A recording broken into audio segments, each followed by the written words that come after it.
Hey, everybody, and welcome to the 10th episode of the OHP podcast with Drew. Got my buddy Mitch here and Mr. Benjamin Gross, one of our long-term actors that's pretty much in every movie that we've done recently. Yeah. He plays Dr. Martin in almost all the movies. Except for Sheriff Martin. Oh, yeah, except for Sheriff in the Bog Anthology, and then also he is in the movie we're here to talk about today, Unknown Strangers.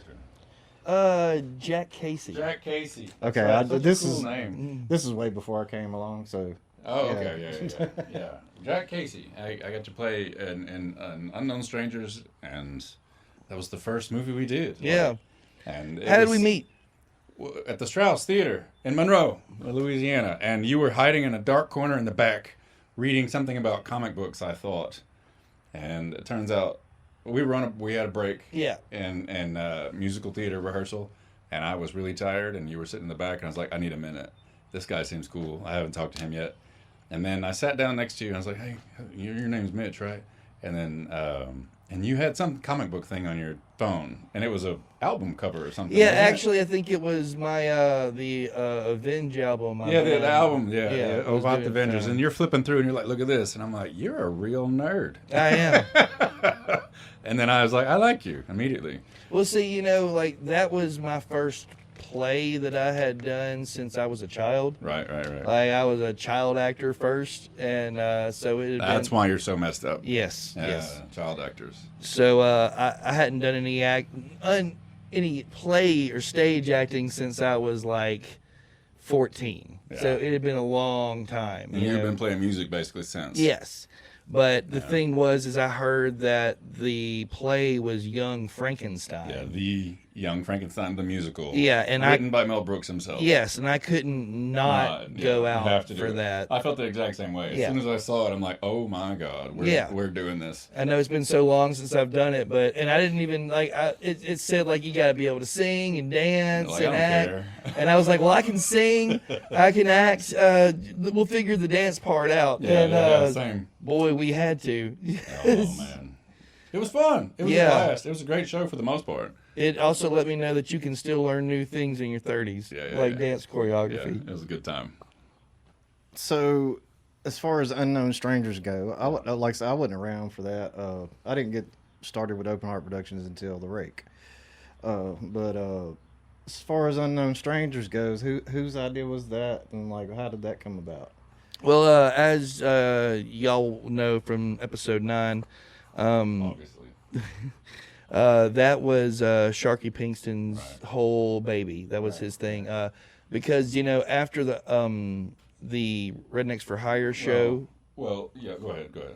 After the Rednecks for Hire show ended in late 2019, we all remember what happened in 2020. Yeah, exactly. That's what it was. Is 2020 we needed something to do, and COVID hit. Yeah, and there was nothing to do. And I'm not gonna lie to you, like whenever that happened, I kind of had like this wave of like thankfulness that I didn't have to do anything. I didn't have.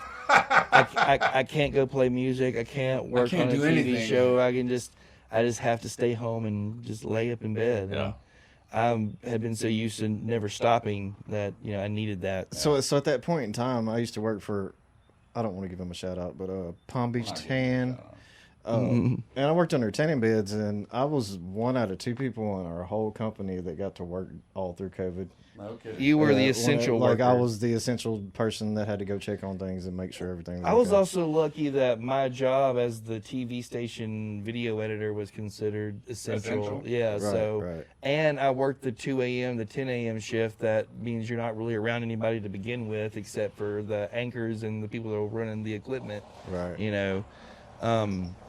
But whenever 2020 hit, we couldn't do anything by March, and I'm not going to lie to you, by July, it had been so long since I had done anything for me that I was just kind of like, you know what, I don't want to do music anymore. I don't want to do movies anymore. I don't want to do anything anymore. This is too hard. Like, it was like my body was getting the shock finally of like constantly going, I don't want to do any of this anymore. And the worst part about it is not only did I not want to do it, but I had creatively no more ideas. Like I couldn't write. That hurts. Yeah, like I couldn't write anything that I couldn't think of anything cool, and I was just like, okay, well this is over then. It was a good run, and I was all right. I did it. yeah. But what happened? What changed? What made you? Sharky.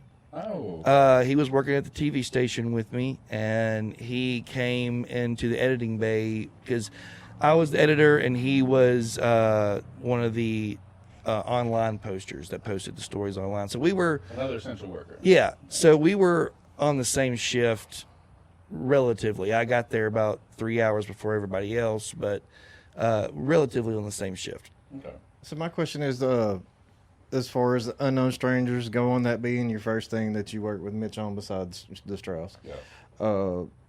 what was your experience like? Look, we had so much fun. First of all, when you pitched it to me, you're like, "Hey, dude, we're gonna do zombies, and we're all bored. Let's do it." And then, And we're not going to show the zombies. and we're not gonna show the zombies. Yeah. Like the way you pitched it was fun, too, because I didn't want to do. It was just good to do it because the scary stuff is always in your head. You know, like you want to not see the shark in Jaws, right? So I just like the way you pitched it, and then. I mean, I was excited too. I've always wanted to do the screen acting, that jump to screen acting instead of stage. I've done a ton of stage acting. I've been on stage since I was Unknown your first 17. movie? First film, though. First film? Yeah, first time I was doing camera stuff. And then Mitch knew that I was the lead in Young Frankenstein, so he's like, I gave you a bunch of lines. Or Chris, he's like, you got up all these lines, memorize them right now. And I was like, okay. And he did. So we did. But the fun part, and this is one of the best parts about that whole movie, is we had a lot of theater actors. In Oh it, yeah, actually. it was mostly Strauss actors in that. And then we had a lot of cuts. We did a lot of quick cuts, a lot of quick edits that was just like choppy, a lot of editing, and we would, have time to screw the line up and like do again, I think that was probably the biggest like breath of fresh air for Yeah. all of y'all theater folks. We were terrified. Is y'all Right. are so used to we have to get it on the first Right. take, And and then- I remember that was palpable with all of In y'all at the that beginning, first right? movie, And then yeah. I caught on to it fairly Yeah, quickly, yeah. and I was like, no, do it again. You'll be fine. Yeah, just do another one. and or just keep going. And then, but then it worked out because I'm going to jump ahead a little bit, but my favorite experience in the whole movie was near the end of the film, or in the middle of the film, when we're all sitting around the candles. Yes. And we're having a conversation that has to start off with a big laugh. Joke that we didn't tell. I've got like the punchline to a joke that I didn't tell. No one hears. And no one ever hears. And so we had to fake laugh at the beginning of the take every time. We probably filmed it like 10 times or something. But, Well, I know Sharky was very much trying to do like the Firefly. Yes, the of Firefly just cut of starting when they're with- at the dinner yes, table. yeah. And the actors in Firefly have talked about how they hated that. Like, They just it's so start funny. laughing and then start talking about the And stuff. then, but the beauty of that scene is that the editing was very choppy. We would do like one scene, one line, one cut, one action moment. And then, but that moment, the film slows down and it gets real and grounded in that. And then I think Daniel Stark just long like takes the oneers started, and he would just circle around us as we're all sitting in a circle. The girls are braiding each other's hair. We have a breath of fresh air from the zombies for a second, and we've got a moment to be humans just for a minute. And all the stage actors knew all their lines. Yeah. And so even though we had been spending days together, I think we filmed this near the very end of the shoot. Yeah. And but we had spent One of the days last just 2 or doing the 3 choppy. weekends. Yeah, we were doing it really choppy for the whole time, but we were ready for that scene. And it boiled down and it got really soft. So we had to start off with the big loud laugh, and then it got real serious real quick because we started talking about like kids dying and zombies eating children and stuff and shit we'd seen. And it was like it had to get really mellow real quick. And every actor in that scene brings something so heavy and good to it. Like we're all laughing, and then like who? Marcus. That was Marcus the first time brought we got some to stuff, work with Marcus. and he had no theater training too. No And acting training. nailed it. Yeah, Nailed it. the only thing he had ever done is he had done like some commercials. Yeah, with commercial Daniel. stuff, right? And then I had a moment where I had to talk something serious, and then Chrissy had to give something serious, but it ended up being a beautiful, mellow scene, and then it ended up being like 7, 8, 9 minutes long each take, like every time. And then Daniel, smartly enough, never cut.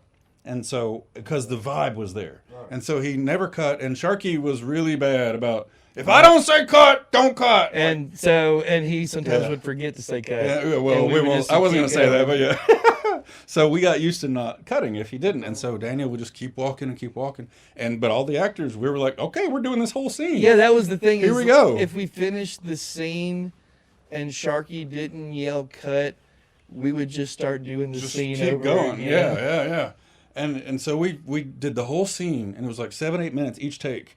And then I remember after the very first take, we finished the last line. I think we did some ad lib just at the very end. And yes, because I had the last line, so I ad libbed something to kind of indicate to Sharky, like, "Hey, we're done. I'm making stuff up what now." was it? Still think it's fucking weird. Though. Yeah. The praying to the door. That praying yes. to the door is fucking weird, though. Yeah, because Well- we came up with several ad libs at the end, Yeah. and that was like the last one. But I remember after the very first take, we finished that 7-minute long take, and the whole crew was like, "Dang, that was great!" Like we just got random applause because it was like, "Wow, that was good. Yeah. Let's do it again." And then we did it again and nailed it perfectly. It No was- one missed a line, nothing. It really was. It did kind of feel like watching a play. It a little was. bit, It was great. It was a great moment. I loved it. That was one. That's still one of my favorite moments of all the films that we've done so far. That campfire moment is still one of my all-time favorite moments. Period. And I would encourage everybody to watch, even if you don't watch the whole movie. Like literally, just watch Yeah. that scene. It's so good.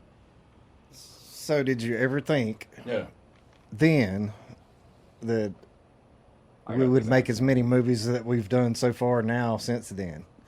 Yes. We did. Yes, I knew that we would, and here's the reason why.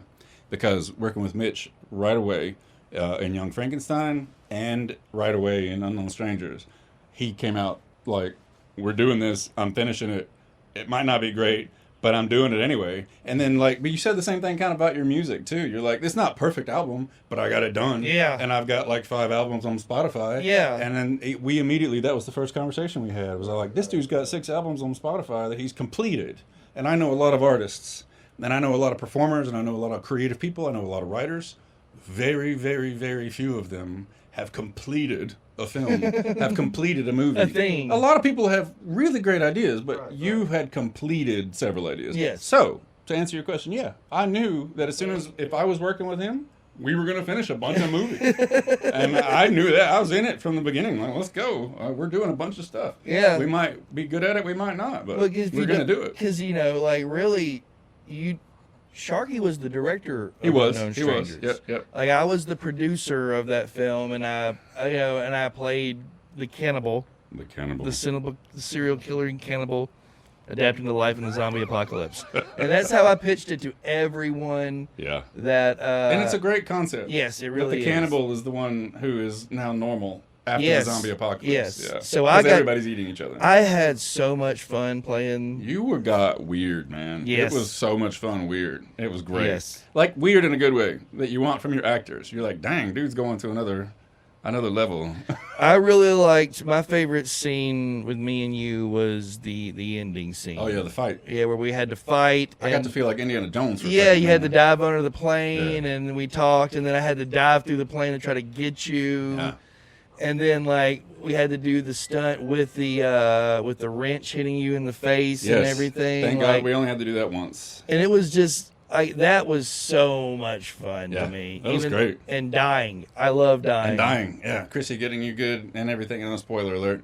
But yeah. Which, if you want to, if you go to my YouTube channel, Mitch Lang, you can find Unknown Strangers Yeah. on there. That's the only Which place. I've always hated the title. Like, it's such a misnomer. Like, of course, every stranger is unknown. It's Yeah. just such a stupid title.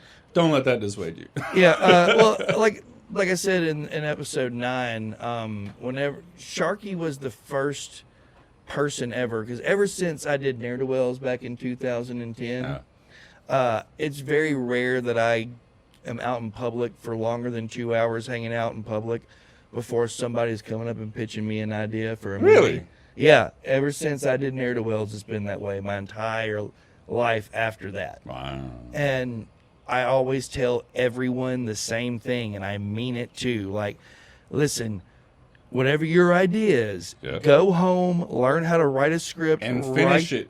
Write you a script, bring me the script, and if I read it and think it's awesome, Oh. I will do whatever I can to make it happen. And that's still now. Like, I would tell Yes. anybody watching this, if you can write a script, that's what we need most. Yes. Like, that's priceless. Don't come to me with your idea. No ideas. Scripts. Finished. Even vomit drafts Yes. are good. I'm guilty of that. Yeah, I get it I am too. too. Like I just told him the idea, the summary of it instead of writing the script. Which I'm not gonna lie, Drew. You are one of like 3 people ever that told me the idea for something, and it sparked something in my head that I was like, "There's actually a really awesome movie in this story," Right. you know. Yeah. And so, yes, I might write your script for you, Okay. but that's only because you're my best friend. Right. All right, like. That'd be you, awesome. You motherfuckers have to put in like 10 plus years of friendship to get me to want to Right. write my script for you. Because I don't know if anybody remembered us talking about Ne'er-do-Wells a few episodes ago, but that's actually the first movie that I was actually supposed to have a part of. Yep. And y'all don't know that. He was supposed to play But, Jimmy the Crackhead Right. originally. Yeah. That's awesome. And hell, I don't know how many years went by before Rake came about. Oh, yeah, man, like it's a long time. 2000, and we started pre-production for the official like production company version of the movie because that's one movie that I tried doing myself and I couldn't finish it myself. It's one of but it was also like my first movie I'd ever tried to make. Yeah. And I just couldn't finish it by myself. And then whenever Delta Films read the script and said, "Hey, we'll shoot this whole movie for you, and we'll train you to be a real director so that you can co-direct it and everything." So I was like, "Yes, let's throw everything I had done away and let's reshoot everything." And Yeah, yeah. Awesome. I'm glad that's the one time that I'm glad we did that. But Yeah, let him write the script for you. Then you can. but Sharky was the you first. can have a withdrew. Sharky was the first person ever that I said, "Go write me a script," that showed up 2 months And later did it? and said, "Hey man, I got the script. Really? Yeah, I got the script right here. I think I can pull together with my life savings and a couple other stuff. I'm pretty sure I can get about $25K together. I have this bucket list I want to have done by the time I'm 40, and write and direct my own movie is one of those items. Wow. And I turn 40 next year, so would you be willing to, produce Wow. this movie for me?" Thank God he got older. That's great. Yeah. Man. Okay, I didn't know that. And I read the script and I was legitimately blown away by it. I was like, this is a really good idea. This is really good dialogue. The kills are brutal. Brutal. And then after I got done reading it, I walked out there to him. I said, "So Sharky, you're wanting me to play the cannibal, right? I'm assuming that's what you want." He's like, "I figured you'd be all right with it." I'm like, "Yeah, I'm Right, with it." right. Yeah. So, Besides the airport, like real quick, Oh yeah. talk about what it was like filming at the Chenault Aviation. That was Airport. fantastic, and honestly, is a big reason why we got Sea of Madness to let us film on the ship on the USS Kidd as well.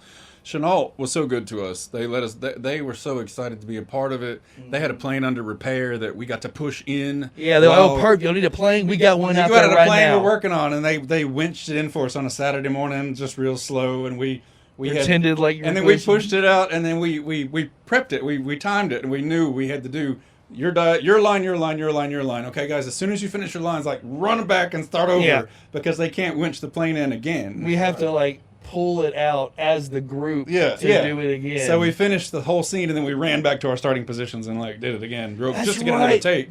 They pulled the plane all the Yeah. way out, like, And we just had to hurry up and do yeah, it. because once they got it all the way Yeah. in, they couldn't. It was kind kind of of like beating out. the sunset because we had to hurry up and get it while the light was there, but we had to get it while the plane was there. And we did like 3 takes. It was so Yeah. far out that we got 3 Yeah. takes in. by They the extended time- the winch all the way for us Yeah. as far as it would go, and then they just slowly winched it in. 'Cause I they forgot all about Yeah, it was that. great. Oh. So we rehearsed it once or twice because we knew we were only going to get one shot at it. One- kind of thing. one winching quick, all the way. as many. Yeah. So we did that, and then they were like, at some point they had said, "Don't touch the planes," and we're like, "Dude, we've been all over these planes for Yeah. like the past 3 days." Like, I'm sorry, but like my fingerprints are on every plane at Chenault Yeah. Aviation Museum, and it was amazing to be there and to be a part of it. The hard part was it's near the airport, so there were a lot of vehicles. This is where we got the idea for the Bogman documentary because Yes. we ruined So many. many good, some of the best acting I might have ever done in my life, and just car. takes. Can't use that take. Or then wait, like mid take, and I'm like, got tears coming, and Daniel's like, "Oh man, there's a power line," and they're like, "Daniel, I'm killing here."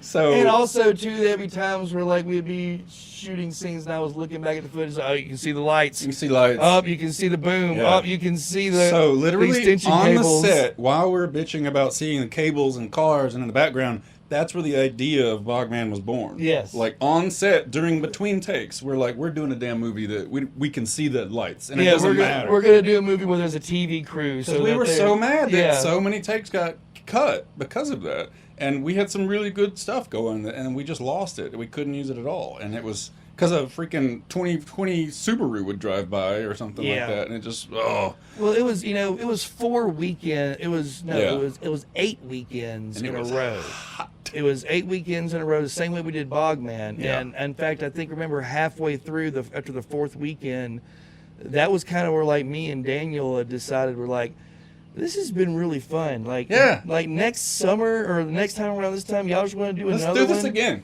And I was like, yeah, actually, I got a Bigfoot movie idea I've been Yeah. kicking around in my head. Let's make it a documentary so we can have cables. So in the that we shot. can put cable, yes. Yeah, that's exactly it. And so, but working at the museum was terrific. They were all really great to us. They let us basically do what we wanted. We were respectful. We cleaned up after ourselves. We did everything right. It was a very unique experience, I think, for this area. And then we got a letter of They recommendation. wrote for them. us a glowing letter. Yeah. Yeah, it was fantastic, and we really had a terrific time. Everybody who showed up was very professional. It was a very good, tight set, and we all knew our lines. It was a wonderful. Honestly, it was a great experience from start to finish. It Yeah, really and that was the first movie that Daniel was the cameraman. yeah. Because me and Daniel had worked together on Ne'er to Wells back in 2010 during my first movie, but he was just a PA back then. No, He didn't even own a camera at no that kidding. point. And That's weird to think about, even.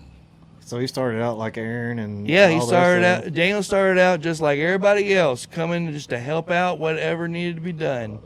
No training, no nothing. Just what do you need? And he worked harder than anybody else. And me and Sharky knew he owned a camera by the time we were doing the Unknown Strangers movie because he worked at the TV station and he talked Right. about it whenever we saw each other. Man, I bought this new Sony 7A or whatever, and so we were like, so you want to be a DP on this movie? And he went, no. He said no. Yeah, What do you mean he said no? Daniel turned us down whenever we first asked him to be the DP for the movie. them. Wow. Okay.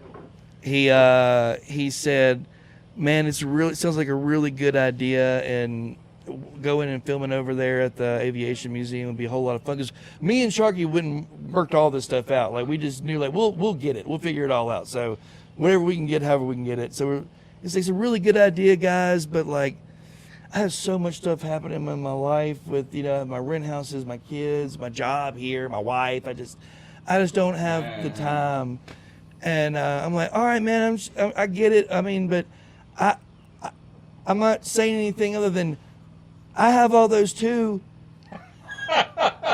Me too, bro. And so we left, and he apparently thought about it all night. And we showed up at work the next day, and he came down there and said, yeah, I'll do it. Let's do it. And he has been trapped on the ride with us ever since. That's awesome. I didn't know that. That's great. I had no idea. I love Daniel. He's been such an integral part to this whole experience. Like his eye, his director of photography eye, I've gotten used to, and that was something that we talked about in one of the movies. I talked with Dana Otero about that. Like I kind of know where Daniel's gonna be. Yeah. And it's been great, and I've loved getting to know his stuff. I know how Daniel's going to move Yeah, whenever he Yeah, starts right. moving the camera. As far as being around Daniel, he's probably one of the easiest going persons I ever met. Without question. Yeah. Never heard him get loud or yell or any Yeah. of that. Now I've heard Mitch yell because people wouldn't shut up during the set. Yeah. when you shoot. I heard Mitch, shut the fuck up. So that can lead us straight into the Bogman, because I remember me and you were talking about your character for Bogman on the last weekend of shooting Unknown Yes, Strangers yes. out there back behind that brewery. Yes. When we were in the alleyway. Yep. I was like, hey man, so I got this character in this script. Yeah. And Remember his this. his name is Dr. Martin. Or Doc Martin. you came up to me and you said, I don't know if I like Dr. Benjamin Martin or Dr. Martin Benjamin. And I was like, let's go with Benjamin Martin. So that was like, Yeah. because I want to be Doc Martin. Yeah, Doc Martin. So yeah, that was it. So, what, like, talking about the Bog, man, Yeah. what did you think whenever you first read the script? I mean, you obviously knew we were going to do the movie. You know, like, you had already worked with us, so you knew it was like, okay, they're going to I know, finish yeah. this. We're finishing this. We're going to do that. Yeah, so knowing that and reading the script, what were you thinking? Are we doing this on episode 10? Yes. Okay. No, well, no, this is episode 11 Oh, now. we're on Or episode episode 11. 12. Hey guys, we also have Mr. Marcus Allen here today, and he also was in Unknown Strangers, and it was his first movie with Open Heart Productions. And Oh yeah, I'll get to that. But he's also been in every movie we've made so far, and he is by far my favorite actor. Out of everybody. And so, Marcus, why don't you tell us a little bit about yourself and how you got started with Open Heart Productions? All right, how I got started, kind of happened into it. A good buddy of mine I was in the military with forever, Daniel Stark, you know very well. Our cinematographer. Yep, he's been friends.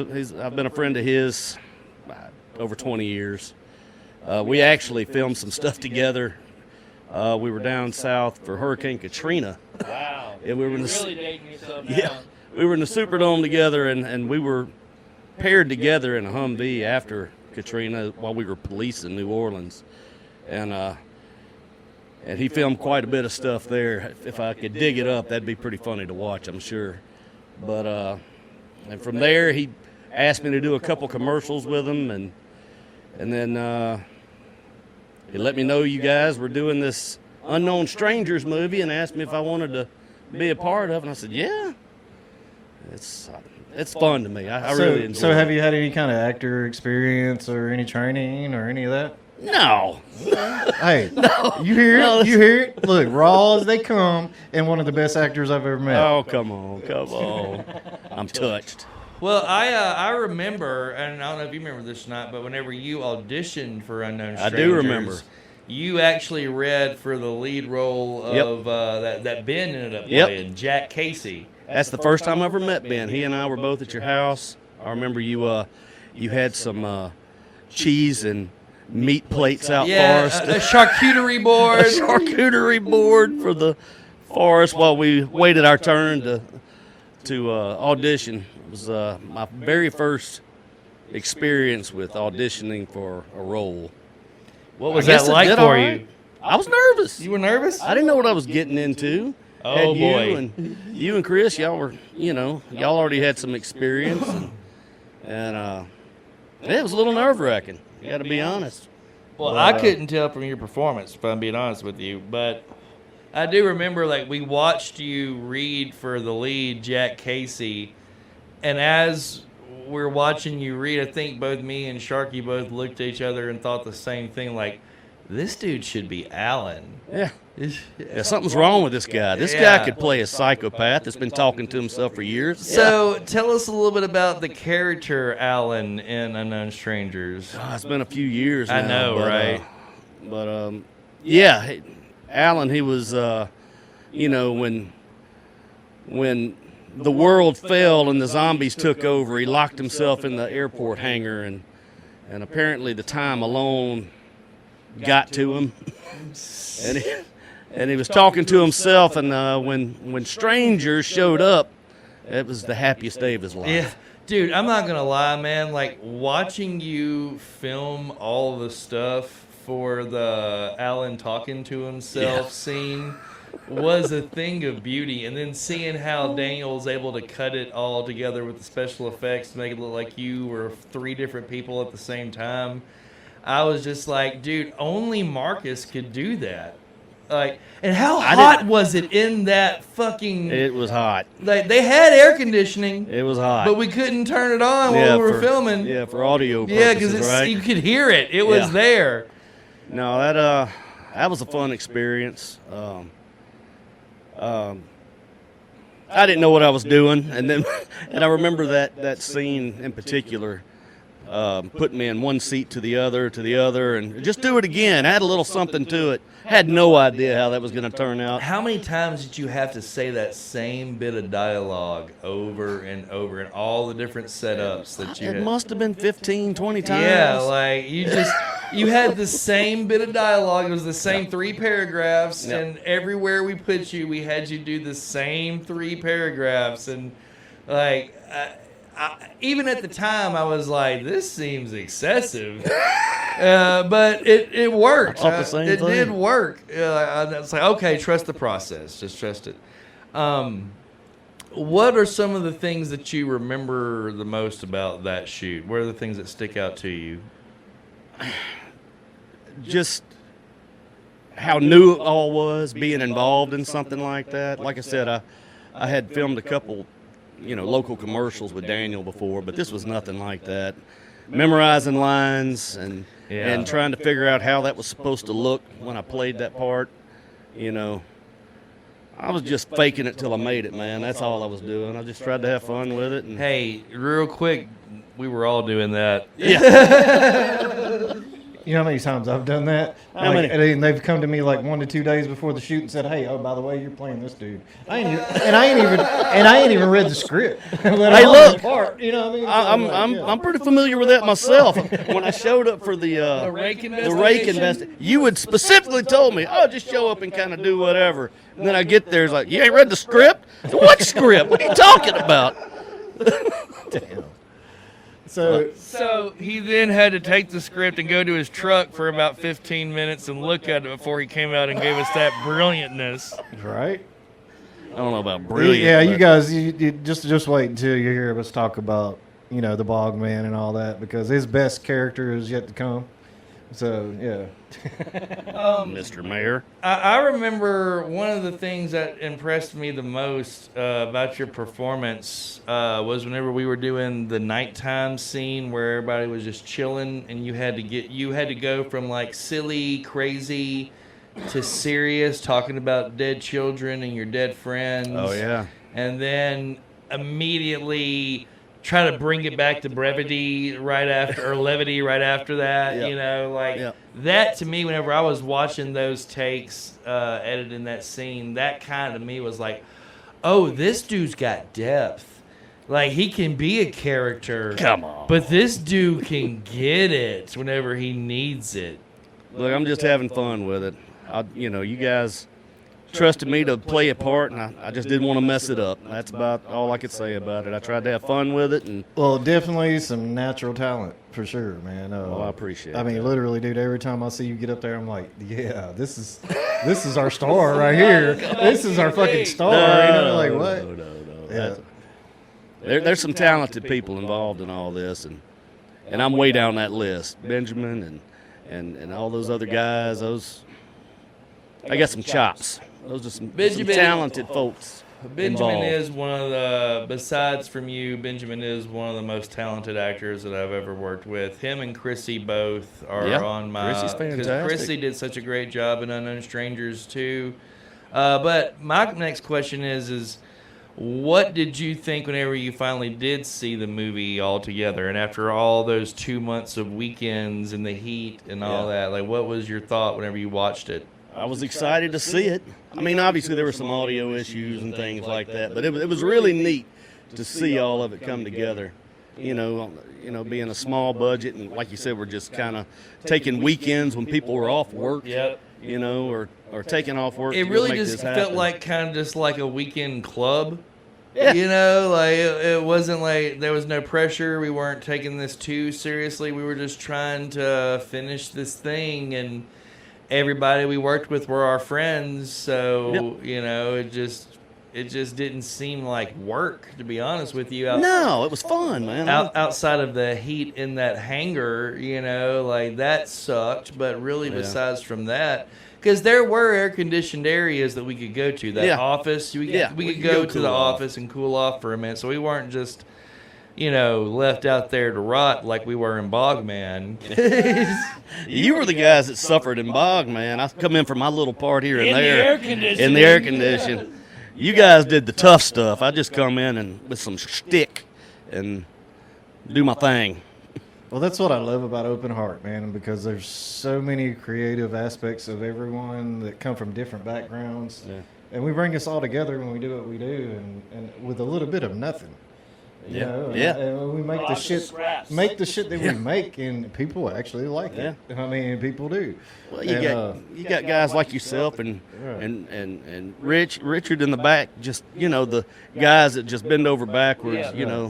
That just want to see it succeed. The unsung heroes, Right, The ones right. that don't get the ones that don't get the accolades, like Richard Henderson and Aaron Well, he Simone deserves them. and He Luke deserves some Walker accolades. and Sharina Leggett and Yeah. Drew. Like, these are the people that are out there The legwork, putting the- in yeah. the work. That like I couldn't do it the way I wanted to do it without these people, and we got some new merchandise. Check it out. New Bog Anthology shirt. New Honey Hole Sweet. shirt. With the Open Sweet. Heart stuff on the back there. Come on. Also got hats. If you want one of those, just, Come on. just I hit did us see the up in the stickers. comments, or DM me or Mitch or Open Heart Productions on any of the all that stuff. I didn't wear mine. Well, if you want to check us out, you can always go to our official YouTube page. We're actually streaming internationally now, so you can find us on Rebel Without a Clue Media, RadioKair.com, and let's see, we're on YouTube Music, Apple Music, Spotify, What? the TuneIn app, and also Garden Radio, which is worldwide. And once again, I'm so fucking surprised all these networks put us on with all the potty mouth that I do while drinking and smoking the whole time. I mean, like You I do said have a potty earlier, mouth. man, they see the creativeness in all of us. You know what I'm saying? And it shows in the stuff that we do. So, hey, if you want to check it out, just go to any of those places and check it out, and we'll see you on the next episode.